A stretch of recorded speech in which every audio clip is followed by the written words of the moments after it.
The smell of heat before a storm, a velvet dry, clung to her skin like perfume. Emera Danvu didn't check her reflection before stepping into the boardroom. She didn't need to. Her presence had been rehearsed in 1,000 glass surfaces since girlhood. She was the reflection, sculpted and deliberate.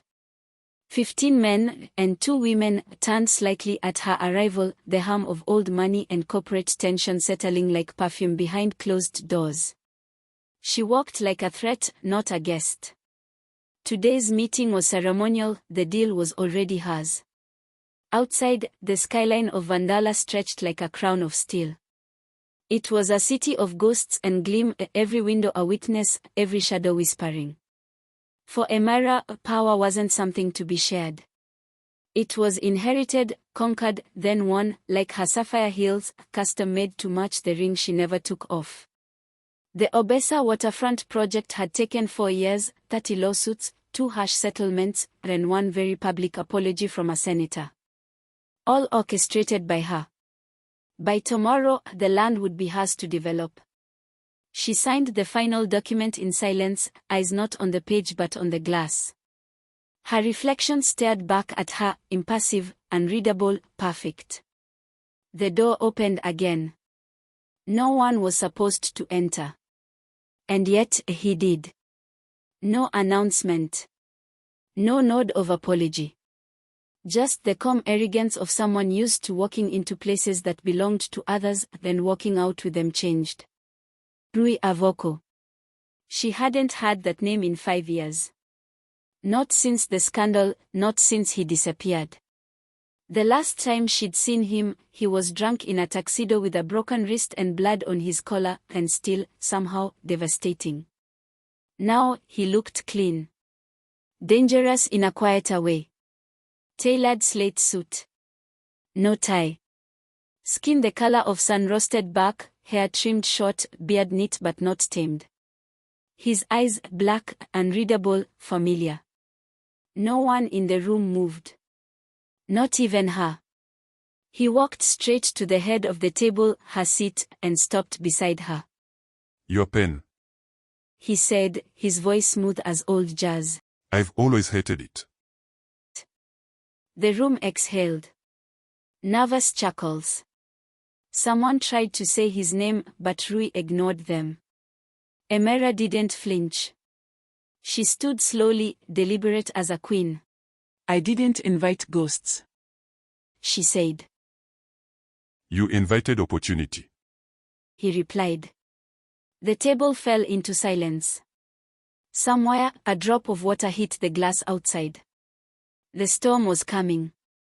Later, after he was gone, after the legal team scrambled and the phone screamed in every office, Emera stood alone in the mirrored elevator.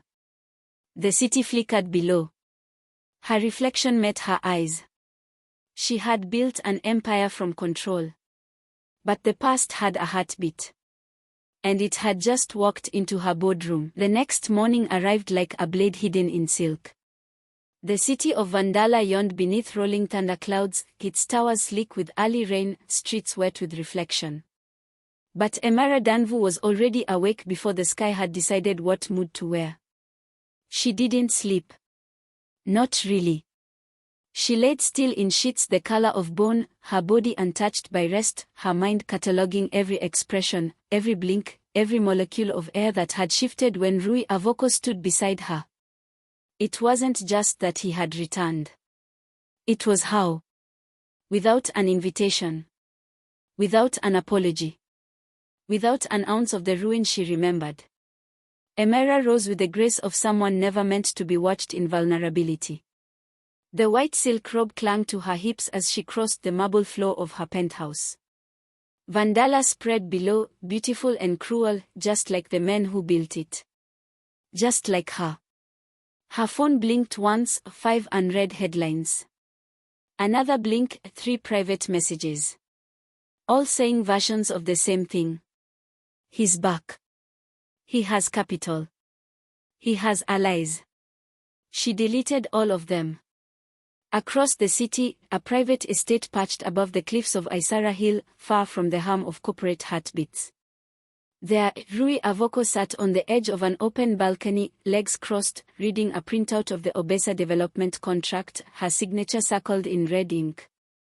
His expression didn't change, not even at the clause she always hid, the one that let her freeze or seize shares in silence. Clever. Predictable. Still hers. He sipped thick, black coffee from a plain ceramic mug.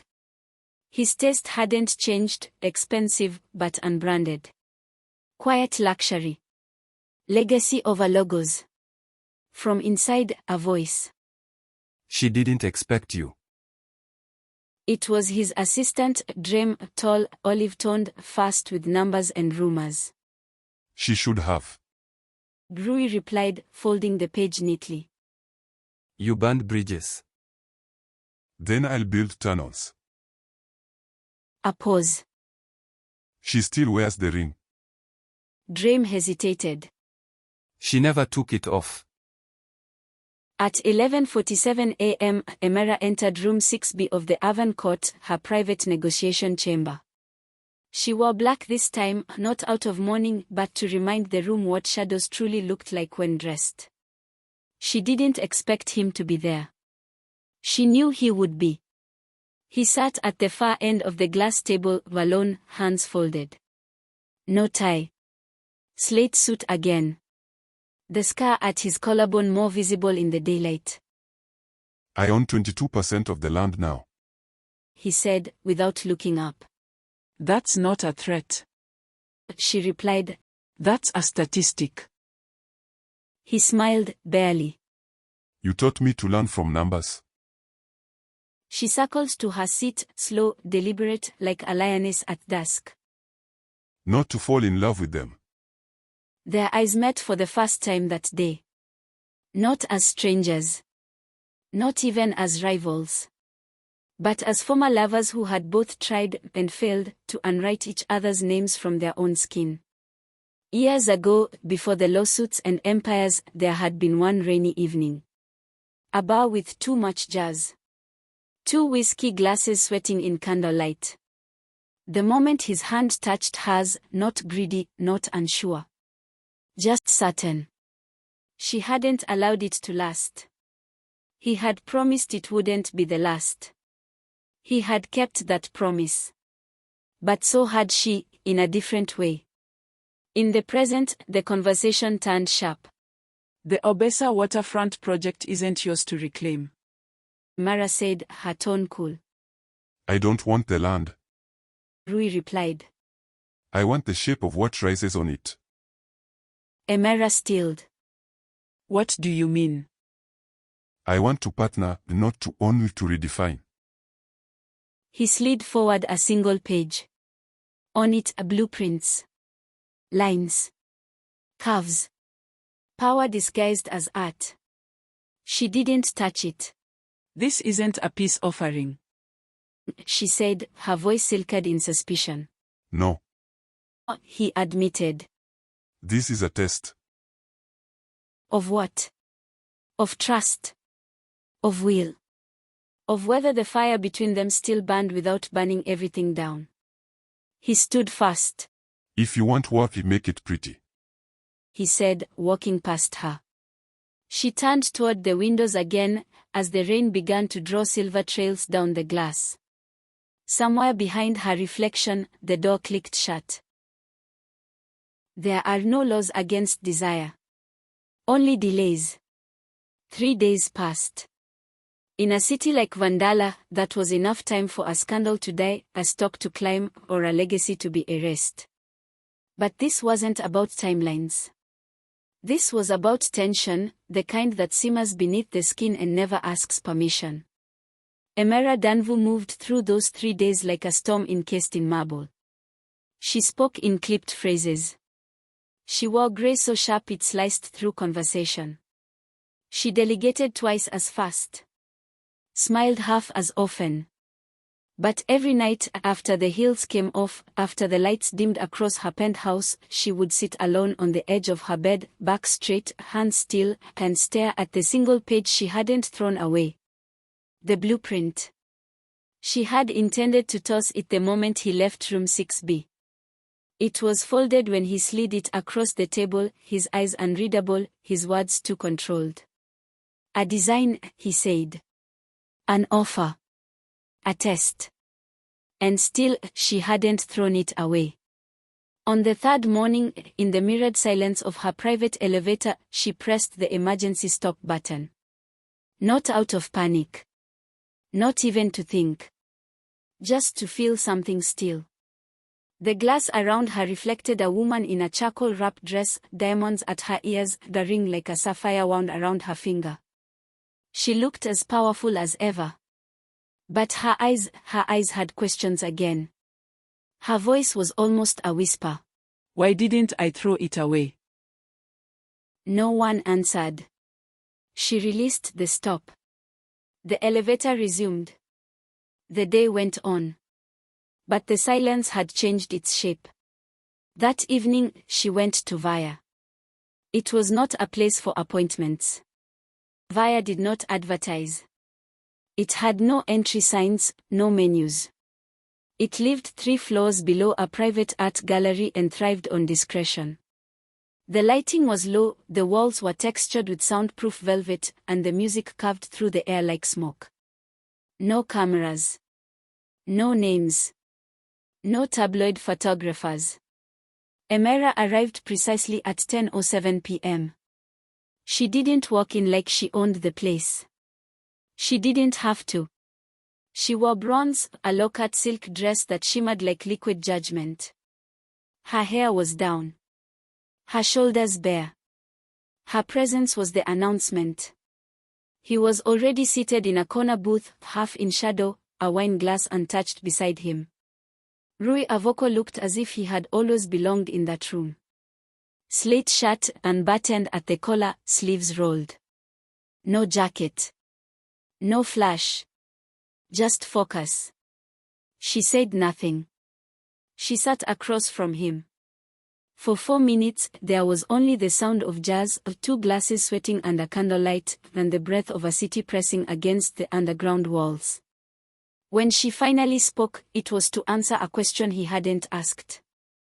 You offered control in the shape of collaboration. She said, her tone level. That's either genius or you're still trying to own what you couldn't keep. His smile barely moved. I never tried to own you. He said. Only to outlast you. The silence that followed was not awkward.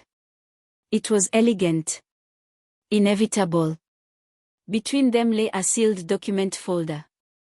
It held her notes. Her edits. Her counter-proposal.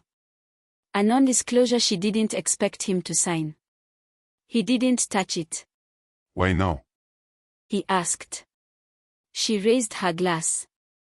The wine caught the light. Deep red. Almost black. Because I know how this city works. She said. And I know you. Which means I know the worst mistake I could make is underestimating what you'll do next. He didn't blink. She continued. You want to build something that can't be reversed. That's not business. That's a message. You used to believe in messages. He said softly. She held his gaze. I used to believe in a lot of things. The music in Via slowed. He finally reached for the folder. He didn't open it.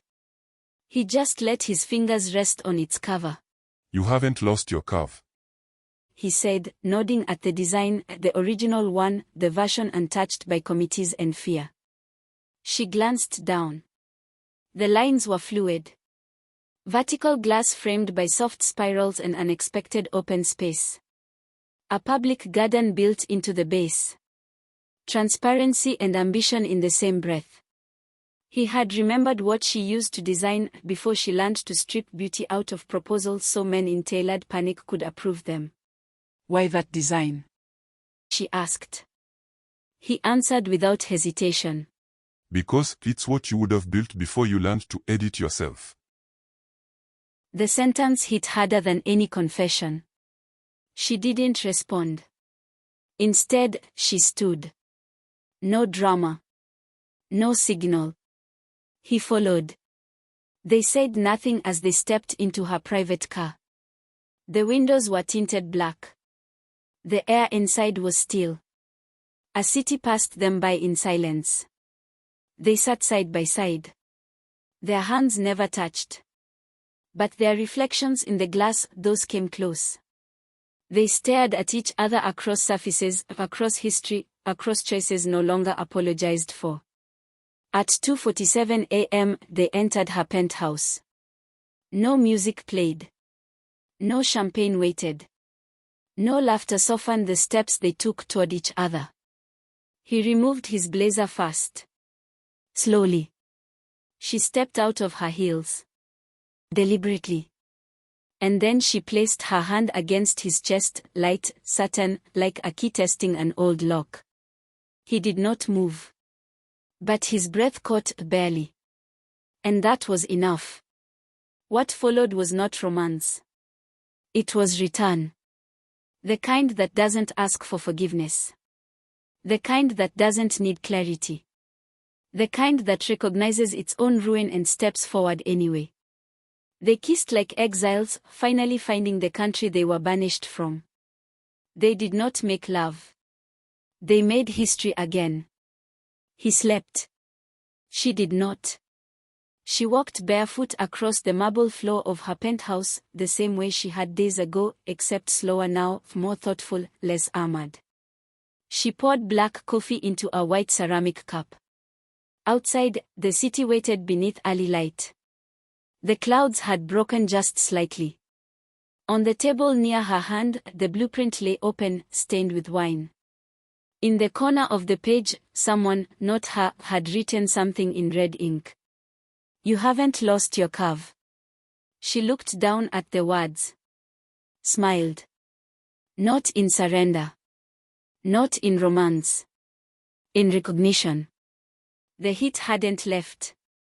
It had simply waited. There were no calls made that morning. No follow-up text. No coded signal. No voice note sent with low volume and high stakes. Not even a coffee order.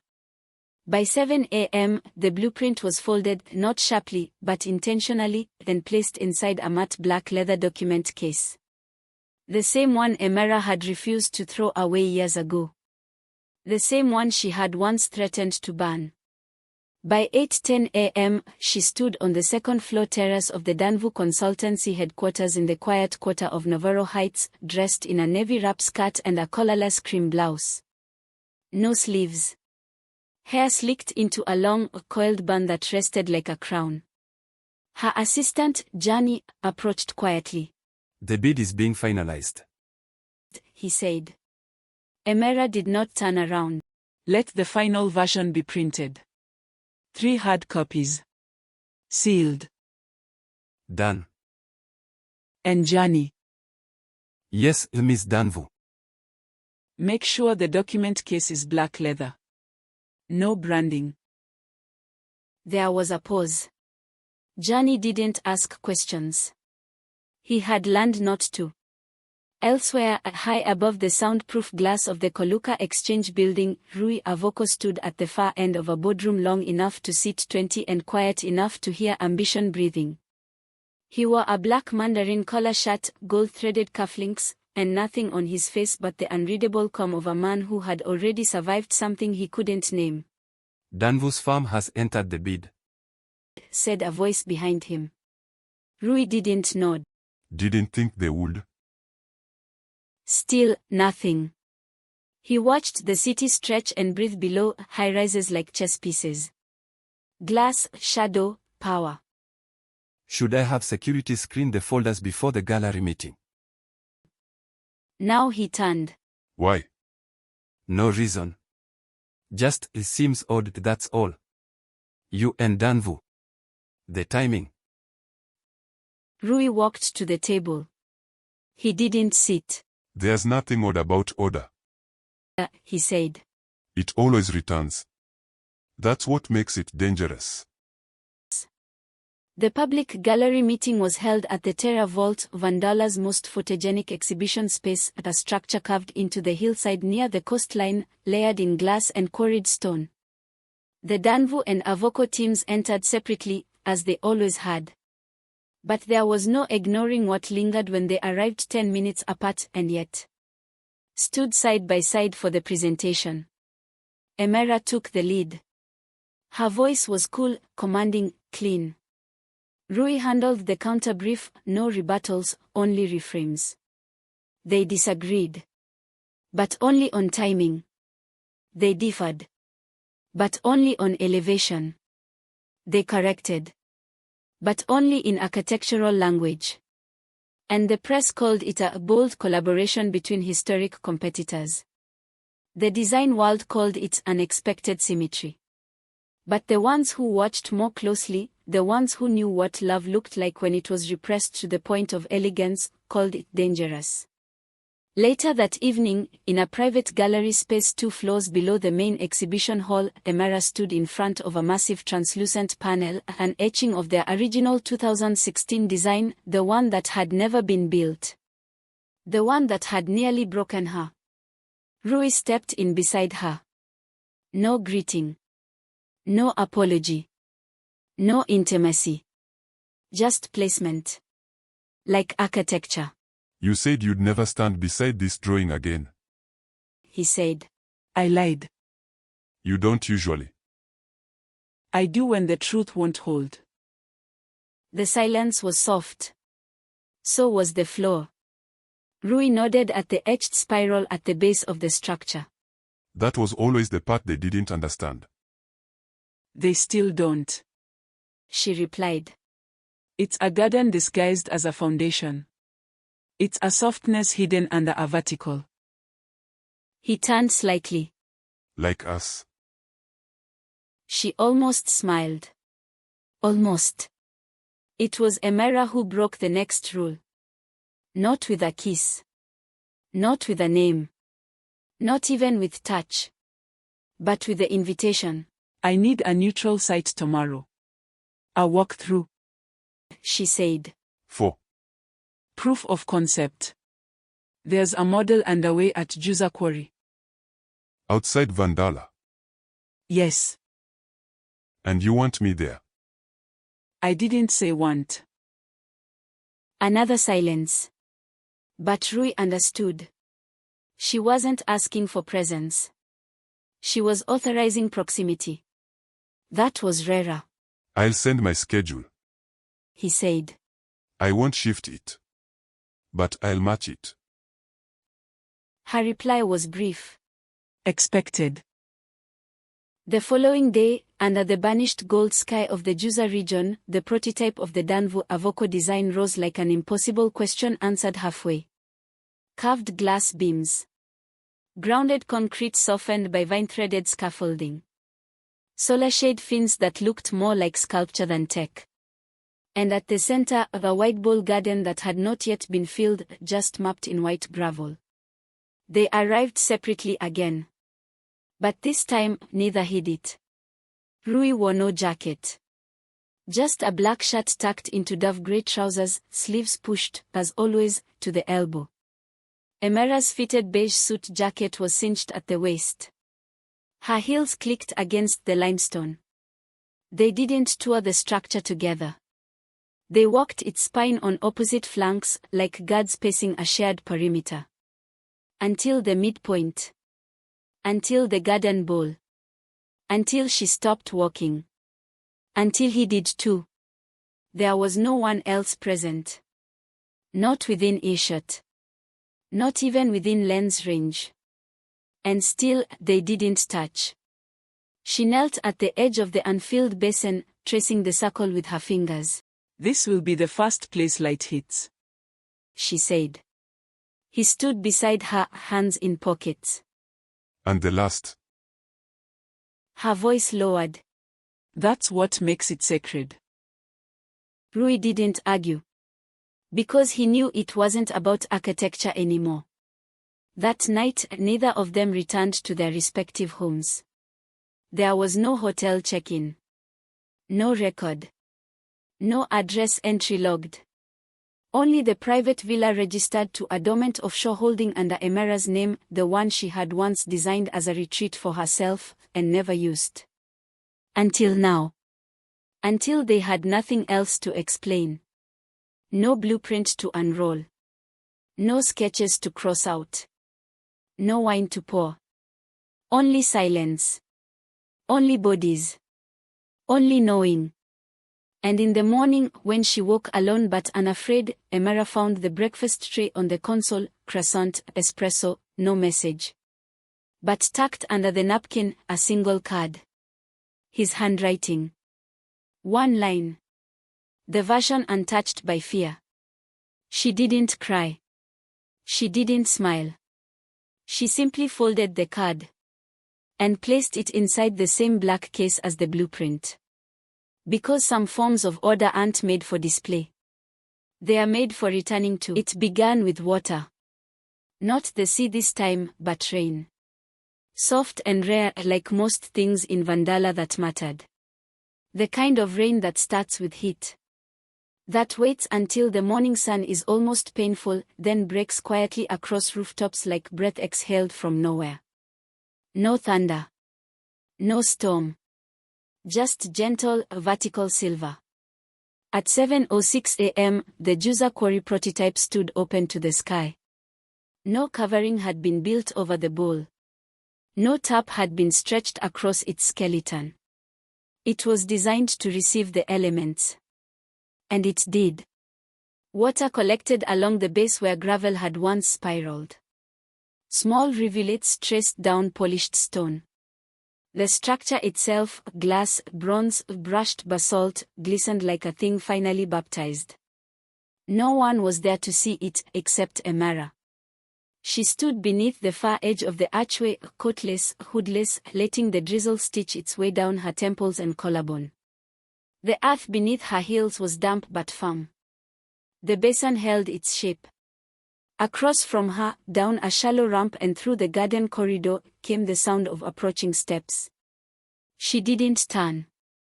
Not until she heard her name, not spoken aloud, but sighed, from somewhere inside her memory. Then she knew.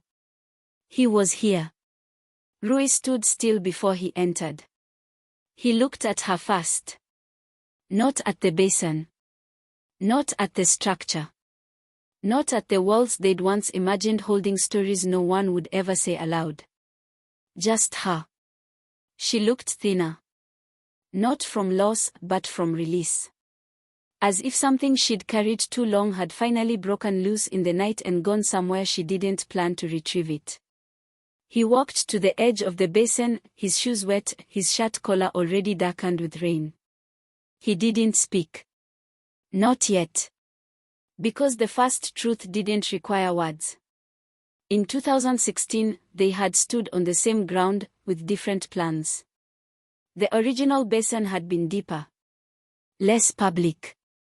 Designed as a place for privacy, not retreat, but withholding. At the time, the entire structure was meant to reflect a shared philosophy: don't make anything too inviting. Don't make it too clear. Let people come close, but not inside. That design had been beautiful. Revered. And stillborn. Not because of permits. Not because of funding. Because of betrayal. There had been an investor. A private backer who had seen the renderings and offered far too much, far too soon. He had no understanding of the design's intention. No patience. No respect for the silence inside the space. Emera had refused him. Rui had accepted him. Not for profit. Not out of greed. But because Rui, at the time, had believed compromise was the price of realism. He hadn't told her. Not until the new investor showed up at the launch event with his own brand architect and a scaled-down version of the basin repurposed for water features and commercial utility. Emera had walked out. Quietly. No confrontation. No press. Just one day present, and the next, gone. The project was never completed. And neither were they. Until now. He looked across the basin at her, rain softening the angles of his face. His hair was wet. His jaw unshaven. But his eyes held no defense. When he spoke, it was not with apology. It was with grief. Naked and long delayed. I thought doing the wrong thing quietly would protect what we had. I didn't realize that doing anything quietly, especially to you, was the thing itself. Emera didn't flinch. Didn't nod. But she didn't walk away. She stepped down into the shallow basin. Slowly, heels deliberate against stone. He followed.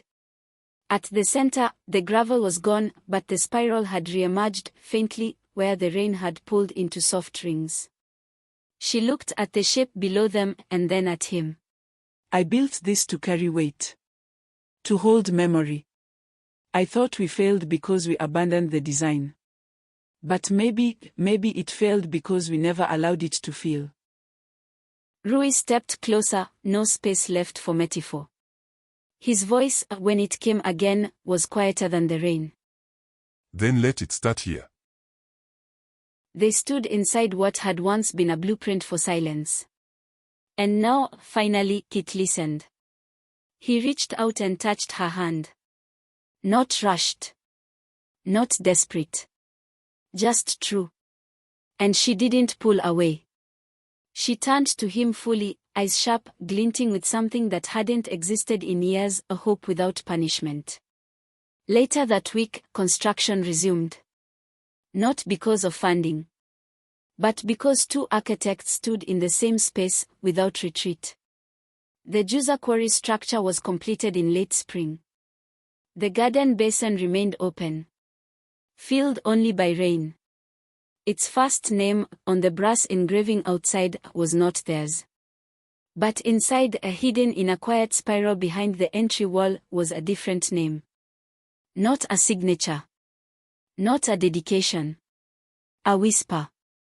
For what was meant to be weightless, and still carried us both.